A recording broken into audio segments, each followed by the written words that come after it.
서로 인사하겠습니다. 함께 예배드리게 돼서 참 좋습니다. 이렇게. 네.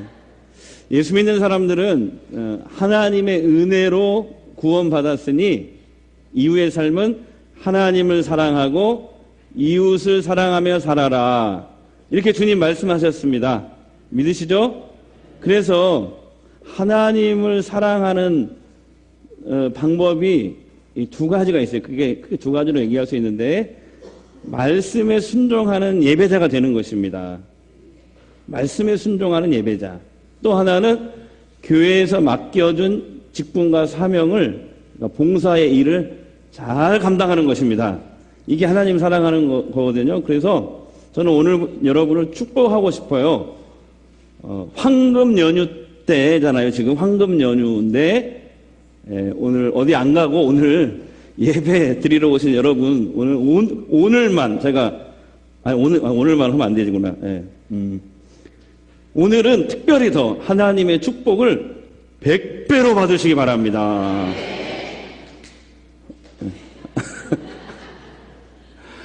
왜냐하면 성경에 나오는 최고의 배수가 100배예요.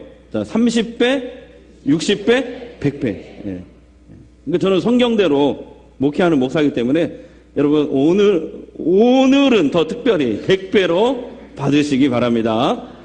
그래서 오늘 말씀에 보면은 예수님이 십자가형을 받기 위해서 골고다 형장으로 가고 계시는 때였습니다. 예수님이 무거운 그 십자가를 직접 지시고 사형장으로 가고 계셨습니다. 그때 그걸 보려고 많은 사람들이 모여들었어요. 근데 그 중에서 슬피 울면서 예수님의 뒤를 따르던 여인들이 있었어요.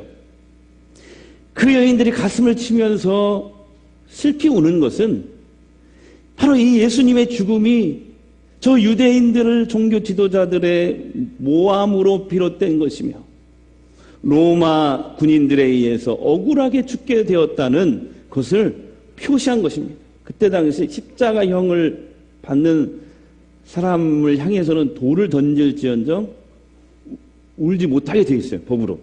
그런데 이 여인들은 슬피 우면서 예수님의 뒤를 따라가고 있었던 것이죠. 자, 28절. 그러나 예수님은 그 여인을 향해서 이렇게 말씀하셨습니다. 자, 보겠습니다.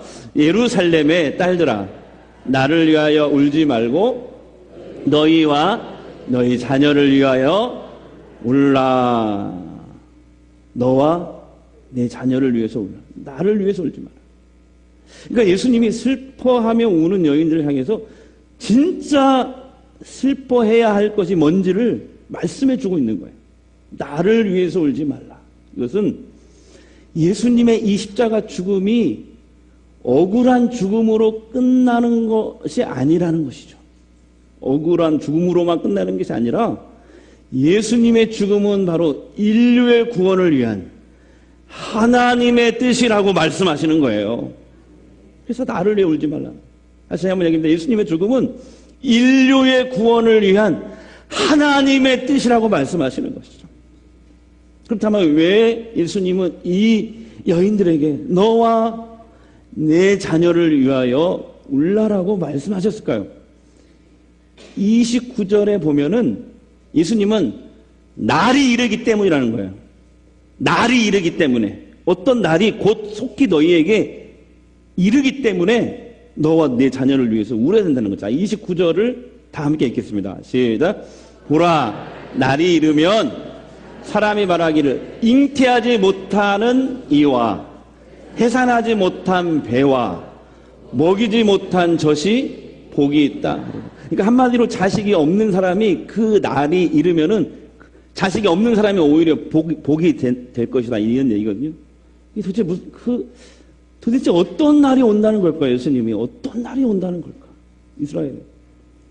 이거 예수님이 십자가 지시기 며칠 전에 제자들에게 이미 이 날에 대해서 예언을 하셨어요. 누가복음 19장에 보면 나오는데 제자들과 함께 예루살렘에 입성하셨어요. 입성하셔가지고 그 예루살렘 도시를 바라보고 특별히 그 아름답게 헤롯에 의해서 리모델링된 예루살렘 성전을 바라보면서 예수님이 갑자기 막 눈물을 흘리시는, 제자가 예수님 저 성전이 참 아름답지요. 그러니까 예수님 갑자기 눈물을 막 흘리시는, 예수님이 성경에 눈물을 흘린 경우는 두 번인가 나오는데 그 중에 한 번이에요.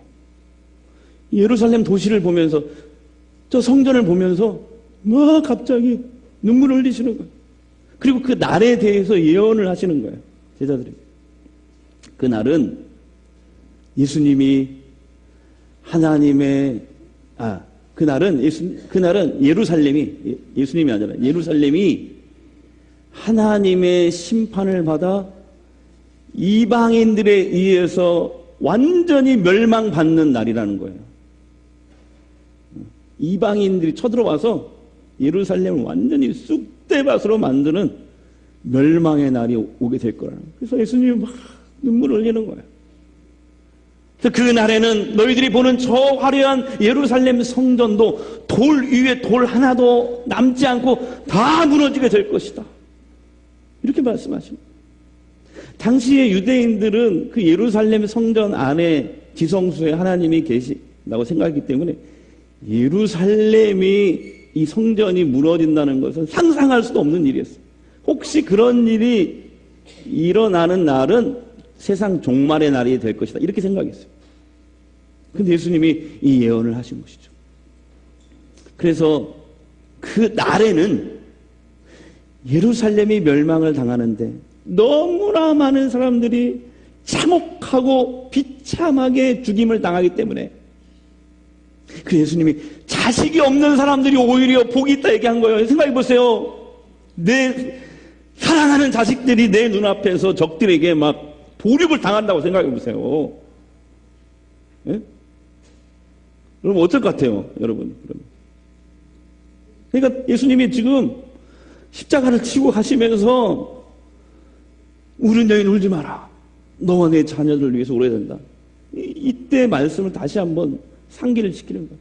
그 날이 오면은 자식이 없는 사람들이 오히려 복이 있다. 왜? 비참하게 죽는 모습을 안 보니까. 그 얘기를 하시는 거예요. 예수님이 예언했던 이 날은 역사적으로 그대로 이루어졌습니다. 예수님이 예언하신 지 37년이 지난 AD 70년, 지금 AD 2019년이잖아요. AD 70년에 로마의 디도 장군에 의해서 예루살렘이 완전히 멸망을 당하고 성전이 완전히 파괴되는데, 디도 장군이 예루살렘 성전 서쪽 벽만 남겨놔라 그랬어요. 다 파괴. 왜? 나중에 역사가 흘러서 먼 훗날 사람들이 우리 로마가 이렇게 위대했다라는 것을 보여주기 위해서 서쪽 벽만 허물지 말고 다 허물어 버려라. 그래서 지금 이스라엘에 가면 서쪽 벽만 남아있는데 그 벽을 뭐라고 하냐면 통곡의 벽이다, 이렇게 얘기합니다. 그래서 유대인들이 거기 가서 막 하가다 하면서 기도를 하는 거예요. 거기서 이렇게. 이거 보셨어요? TV에서? 이렇게. 그 벽 앞에 가서 지금도. 그리고 그때 디도 장군에 의해서 예루살렘에 도륙을 당하고 가까스로 살아남은 사람들은 전 세계 곳곳으로 다 흩어져가지고 그때부터 2000년 동안 나라 없이 이 이스라엘 백성들이 비참하게 살아갔던 거예요. 그리고 나치 시대 때는 600만이 그 홀란드 600만 유대인들이 또 비참하게 죽지 않았습니까? 나중에 성경의 예언대로 이스라엘이 다시 2000년 만에 나라가 생기죠. 어쨌든 2000년 동안 흩어져서 이렇게 비참하게 살아가셨죠. 예수님의 예언은 그대로 이루어졌던 것이죠. 왜 이스라엘 유대인들은 그 날에, 오늘 성경은 그 날에 이르러 이렇게 하나님의 심판을 받아 비참하게 죽임을 당하고 멸망을 당하게 되었을까? 그 해답이 오늘 30절에 나오는 우리라는 단어를 연구해야 나와요. 우리. 여기 해답이 있어요. 30절 한번 보겠습니다. 시작. 그때에 사람이 산들에 대하여 우리 위에 무너지리라 하며 작은 산들에 대하여 우리를 덮을. 우리 너무나 그날이 고통스러워서 사람들이 차라리 산들이 우리한테 그냥 무너져가지고 이렇게 쏟아져가지고 산이 차라리 죽어버리는 것이 훨씬 덜 고통스럽다. 얼마나 그 날이 비참하고 참혹했으면 예수님이 37년 전에 그 예언을 하시면서 나를 위해서 울지 말고 너와 내 자녀를 위해서 울어야 돼. 이렇게 얘기를 하시는 것이죠. 울이라는 것은 헬라어로 헤마스라는 단어인데요. 구약의 호세아 10장 8절에도 이 울이라는 단어가 똑같이 사용됐어요. 그러니까 여기서 우리는 뭘 얘기하냐면 하나님을 배반하고 반역한 이스라엘 민족을 가리킵니다. 여기 예수님이 우리라는 단어를 똑같이 사용했거든요. 그러니까 이스라엘이 하나님의 심판을 받고 앞으로 멸망되는 것은 유대인들이 하나님을 저버리고 하나님이 보내신 메시아 구원자 그리스도이신 이 예수님을 거부하고 죽게 한 반역을 저질렀기 때문이라는 거예요. 이것을 예수님이 37년 전에 슬피 우는 여자들에게 얘기하면서 나를 위해서 울지 말고 너와 내 자녀들을 위해서 울어야 된다. 왜? 날이 곧 이르기 때문에 그렇다는 거예요. 그래서 여러분 너와 내 자녀를 위해서 울라는 말씀은 한마디로 뭐냐면 너와 내 자녀들이 하나님의 심판의 대상이 되지 않도록 해야 된다는 뜻이에요. 너와 내 자녀들이 하나님의 심판의 대상이 되면 안 된다. 그러면서 예수님이 지금 십자가를 지시면서 이 말씀하셨잖아요. 십자가를 지시면 친히 보여주시는 거잖아요. 내가 십자가를 진 것은 너희들의 구원 때문이 아니냐. 네? 너희들의 구원 때문이 아니냐. 그러니 너희도 십자가를 지는 심정으로 너희 자녀가 또 내가 하나님의 심판을 받지 않는 믿음의 자녀로 키워내기 위해서 애쓰고 힘쓰고 기도해야 된다는 뜻이에요. 울라는 얘기가. 자녀들도 주님 것입니다. 자녀들도 주님 것이죠. 예, 자녀들도.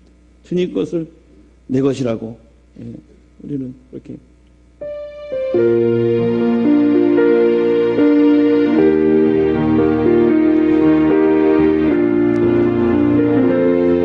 주님 것을 내 것입니다.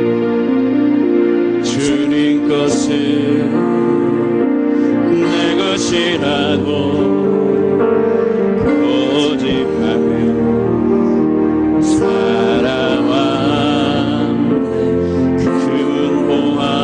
자녀들까지 주님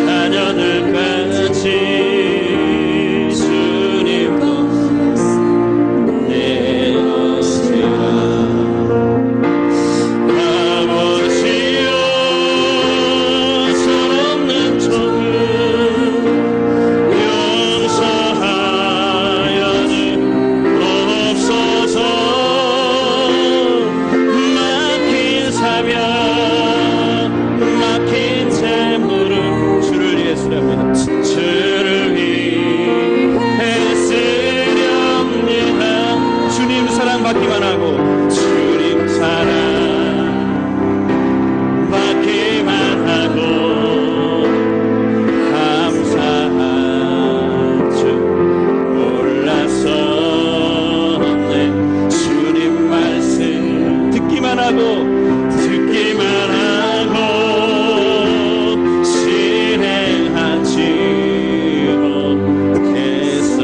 아버지요 아버지요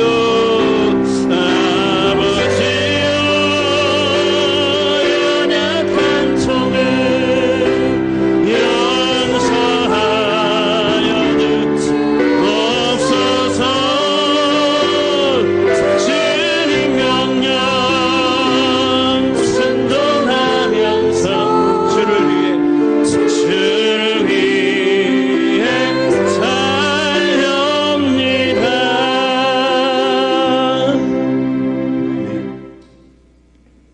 예수님께서 나를 위해 울지 말고 너와 내 자녀를 위해 울라 라고 하신 말씀은 오늘 우리 모든 믿는 부모들에게도 주시는 경고의 말씀입니다.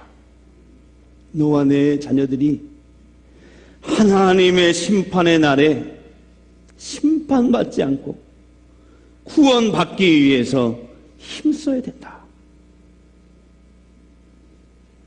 하나님의 심판의 날 있습니다.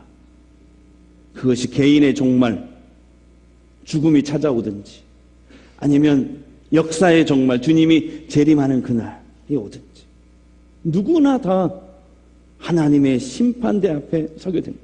사람이 죽는 것은 하나님이 정한 그 뒤에는 뭐가 있다? 심판이 있다. 영원히 사는 거 아니에요. 심판의 날이 있어요. 그 심판의 날이 개인의 종말이든 역사의 종말이든 그 하나님의 심판의 날에서 심판대에 섰을 때 만약에 너와 내 자녀가 구원받지 못한 영혼이 되어서 비참한 형벌을 받게 된다면 안 된다는 것이죠. 그러니까 주님이 지금 천국과 지옥에 대해서 미리 경고해 주신 말씀과도 같은 거예요. 예수님께서 천국에 어떤 사람이 갈 수 있는지 말씀해 주셨잖아요. 요한복음 3장 17절 18절 함께 읽겠습니다. 하나님이 그 아들을 세상에 보내신 것은 세상을 심판하려 하심이 아니 그로 말미암아 세상이 구원을 받게 하려 하십니다. 그를 믿는 자는 심판을 받지 아니하는 것이고 믿지 아니하는 자는 하나님의 독생자 이름을 믿지 아니하므로 벌써 심판을 받은 것입니다. 하나님의 심판의 기준이 뭐예요? 예수 그리스도를 믿느냐 믿지 않느냐가 심판의 기준이에요. 그러므로 부모가 자녀를 위해 울어야 될 일은 내 자녀가 과연 예수 그리스도를 믿느냐 안 믿느냐 하는 이것입니다. 부모로서 자녀에게 해줄 수 있는 가장 큰 축복이 무엇이겠습니까? 영적인 눈으로 볼 때, 하나님의 눈으로 볼 때, 신앙의 눈으로 볼 때 부모가 자녀에게 해줄 수 있는 가장 큰 축복은 바로 자녀들을 예수님께로 인도하는 것입니다. 여러분, 그렇다면 우리 부모들이 자녀의 구원을 위해서 어떻게 힘써야 될까요? 몇 가지만 말씀드리려고 해요. 첫 번째, 우리 자녀가 예수 믿고 구원받은 자녀로 살도록 하나님을 가까이 하는 자녀가 될 수 있도록 부모가 기도하셔야 됩니다. 내버려 두면 안 돼요. 어떻게 하겠어요? 자녀들이 믿음의 길, 구원의 길, 그 자녀들을 축복의 길로 인도할 수 있는 것은 오직 부모의 기도밖에 없는 것이죠. 위대한 인물들 뒤에는 믿음의 부모님들이 있었어요. 모세가 그렇게 위대한 인물이 된 것은 어머니 요게벳의 신앙 교육과 기도 때문에 그렇습니다. 지난주에 말씀드렸죠. 사무엘이 위대하게 된 것은 그의 어머니 한나가 하나님께 기도하고 소원한 대로 어렸을 때부터 아이를 엘리 제사장에게 데려다 주어 신앙과 믿음으로 키워냈기 때문에 그래요. 디모데가 사도 바울의 후계자가 된 것도 어렸을 때부터 성경에 이렇게 나와요. 외할머니 로이스와 어머니 유니게의 신앙 교육과 기도 때문이었다. 역사의 위대한 인물들도 마찬가지예요. 위대한 대통령 이 링컨은 어린 시절을 이렇게 회상하고 있습니다. 어머니가 돌아가신 뒤에도 어머니의 기도 소리는 내 평생에 나를 붙들고 있었고 나를 하나님 앞으로 더 가까이 가게 했다. 링컨이 이렇게 고백하고 있습니다. 두 번째,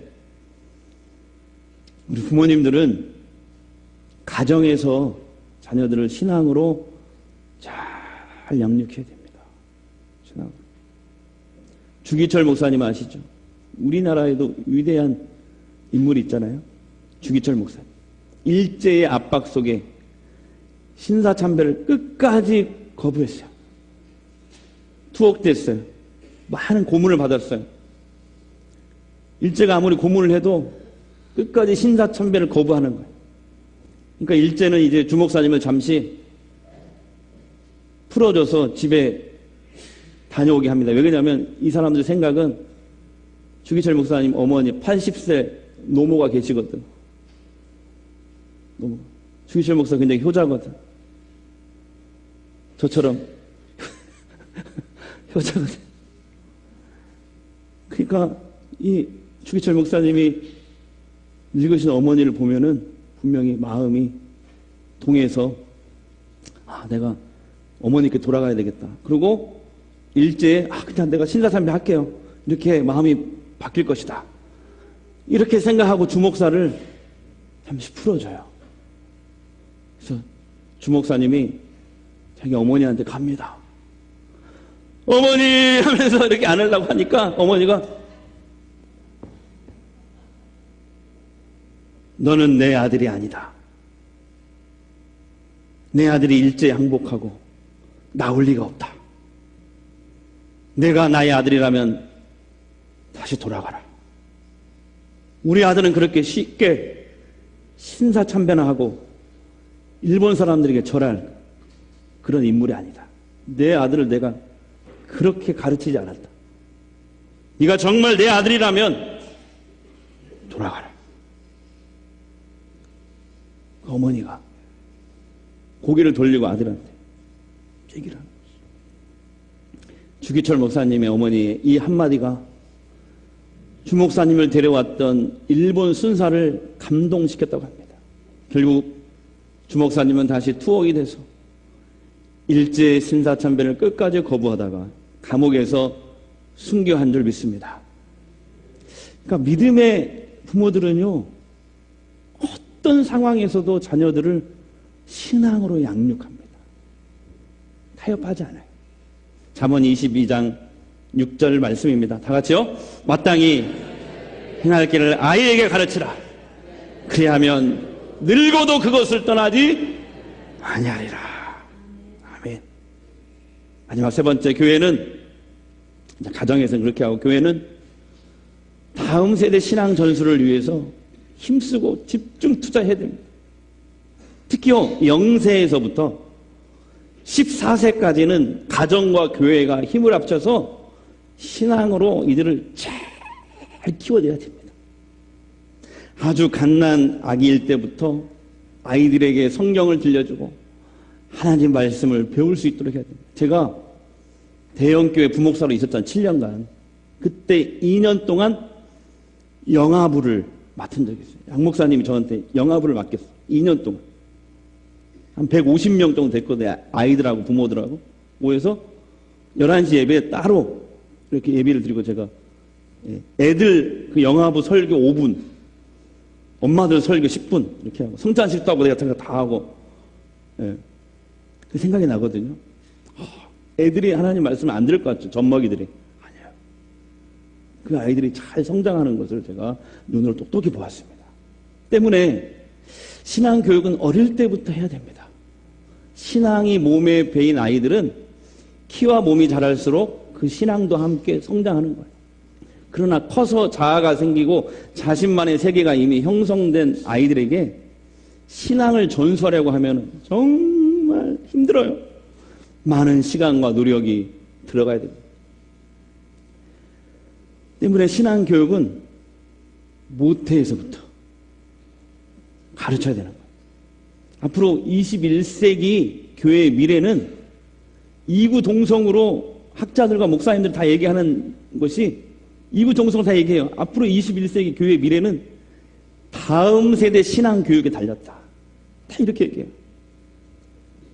그래서 제가 여기 이 교회 부임했을 때도 비전을 얘기했잖아요. 그렇게 다음 세대 신앙교육에 제가 헌신할 것입니다. 얘기했잖아요. 교회가 살아야 가정이 삽니다. 국가도 삽니다. 민족도 삽니다. 세계도 삽니다. 앞으로 우리 한국은 그렇게 쓰임 받을 거예요. 엘빈 토플러가 그렇게 예언했어요. 타고르라는 유명한 시인이 그렇게 예언했어요. 동방의 등불 코리아. 얼마 전에 하늘나라에 가신 세계적인 부흥사 누구죠? 빌리 그라햄 목사님도 한국이 앞으로 세계를 지배하는 그런 나라가 될 것입니다. 중국 저것들 까불면 안 돼요. 우리는 하나님을 섬기는 민족이란 말이에요. 아멘.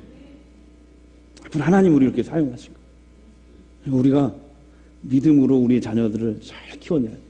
교회는 그런 환경을 만들어 나가는 것이 매우 중요한 사명입니다. 작년 겨울부터 우리 교역자 3사람이 모여서 기도하면서 지금도 계속 공부하고 있는데 하가다 패밀리 프로젝트라고. 오늘 제가 이 비밀스러운 것도 얘기하네. 나중에 발표하려고 하는데 하가다 패밀리 프로젝트. 다 같이 시작. 무슨 007 작전 같죠. 그러니까 그건 아니고 교역자들이 머리를 맞대고 다음 세대 신앙 전수를 잘하는 교회들을 방문하면서 기도하면서 우리 이 전주성광교회에 맞는 이 성도들의 스타일에 맞는 다음 세대 신앙 전수 사역들을 기획하고 준비 중에 있습니다. 앞으로 1년 정도 더 연구하고 준비했다가 시행하려고 해요. 우리 성도들도 여러분들도 한마음 한뜻이 되어서 다음 세대 신앙 전수를 위해서 기도하고 힘쓰고 아멘 안 하네. 기도하고 힘쓰고 애쓰고 자녀를 위해서 눈물을 흘릴 수 있도록 그 자녀들이 믿음의 자녀로 살아갈 수 있도록 하나님께 날마다 가까이 갈 수 있는 자녀로 살 수 있도록 여러분들 함께 올 수 있는 그런 교회가 되시기를 주의 이름으로 축복합니다. 할렐루야. 네, 기도하겠습니다. 하나님,